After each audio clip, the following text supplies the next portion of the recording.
pink sauce pasta would be a great date night dinner, but it's also great for a weekday when you just want things to feel a little more elevated. It has an incredible depth of flavor. It's a smooth, velvety sauce that just coats whatever pasta you're using. It's a great meatless option, so I enjoy this often on Fridays during Lent, but it really is incredible any time of the week, any time of the year, and you can always add a protein like some chicken or shrimp. So I'm going to show you how to cook it. It comes together really pretty easily. Grab yourself a large skillet. Dutch oven would also work fine here. And we're going to turn our stovetop heat to medium, and we'll add 2 tablespoons of olive oil.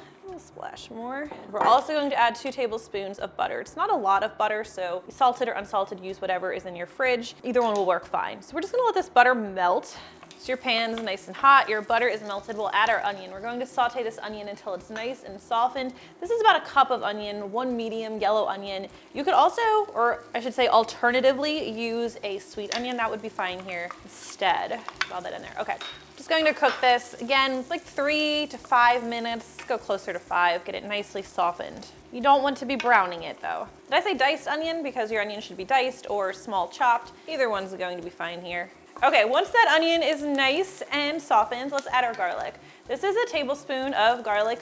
Fresh minced is best, you know, not the stuff in a jar. It's just not as good. I'm not saying I've never used it, just saying I can tell the difference and you can too. So, tablespoon, your number of cloves needed will vary. Could be 3, could be 5, could be 6. Just depends on the size of your cloves. Let's just stir this garlic in until everything's nice and fragrant. Like 30 seconds with the garlic is usually plenty. You just keep it moving so it doesn't burn. Burned garlic is bitter and can ruin your dish.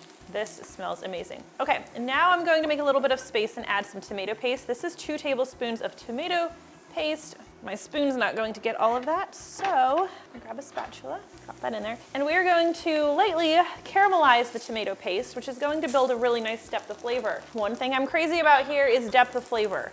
We want to build as much flavor into our dish using really simple ingredients as we can. So I'll also add some seasoning here. We'll do a teaspoon of table salt, or you can freshly crack some sea salt, bonus points for you. We'll also add a ½ teaspoon of dried thyme and a 1/4 teaspoon of black pepper. I'm just gonna eyeball this. A little bit more, there we go. Okay, all right, go ahead and stir this in, keep cooking it. You want that tomato paste to make as much contact with the pan as possible. We're looking for it to deepen in color. Then it will be caramelized and we'll move on to the next step. All right, this is looking pretty good, so I'm going to add my next ingredient. I'm using a dry white wine. This is Pinot Grigio. Use your favorite dry white wine. I'm not really a wine drinker, as you can probably tell by my pronunciation, so I just buy I think they're like 4 packs or 6 packs of wine, and I use them for cooking with. Because then I don't waste a whole bottle. Okay, so we're going to add 1/3 cup, and we're gonna add this slowly. Andy, we're really gonna need you here. Thanks, to save my camera. We're adding this slowly and deglazing the pan as we do. So any brown bits on the pan, any of that fond, we're working into our aromatics here and our tomato paste. If you don't want to use wine at all, you can use 1/3 cup of chicken broth instead. I prefer the flavor of the wine. I think it makes it a little more true pink sauce pasta. I think you should have some kind of alcohol in there, but you'll be okay if you just use chicken broth. So I like to cook this until the wine is mostly reduced, so you're not seeing a lot of liquid in the pan. I say in my written recipe, which is in the description, you can get a link to the printable there as well. I say that I like it to be reduced by half. You can kind of see, you're not going to be able to really measure it here. It's mixed in with everything else, but hopefully this visual helps you. Like, things are glossy and coated, but there's not a lot of liquid floating around the pan. So now we'll go ahead and add our next ingredient, which is 28 ounces of whole peeled tomatoes. This is a can of tomatoes. We'll add that gently.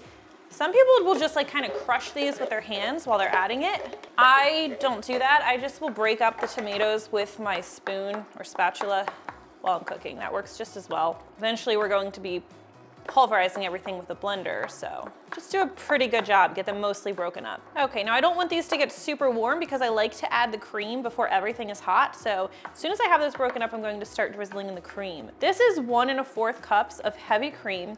This is what makes the sauce pink. At least they call it pink. I will admit it's a lot more orange than pink.